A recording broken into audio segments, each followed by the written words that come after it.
City, police shoot and kill a man that family says was suffering a mental health crisis. Eyewitness News reporter Sonia Rincon live at the scene. Sonia?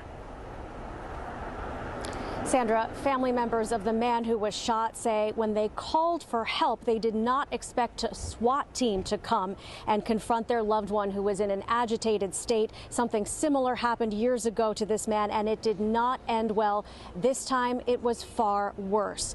They say they called a crisis center around 2:30 this afternoon that had treated him as recently as a few days ago for bipolar disorder and schizophrenia, asking them for help because they were worried he had been released too soon the last time he was treated, that he was not taking his medication and might hurt himself here at his apartment on Randolph Avenue. His two aunts who live nearby identify him as 52-year-old Andrew Jerome Washington. They knew him as Drew and said when he was taking his medication, he was fine and he was never violent, but that he had a terrible illness. When police showed up, the family told them he needed help from mental health professionals, but they say that is not what happened.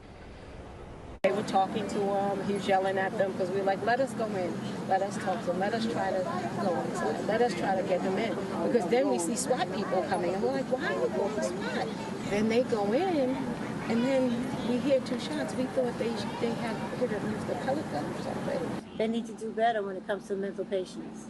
They need to be more compassionate and more understanding when they shoot someone and the family members are standing outside waiting to find out, and they sit here for 3 hours and have to act like crazy fools for them to finally tell us that they killed our nephew. You can see loved ones have left candles outside the apartment building tonight.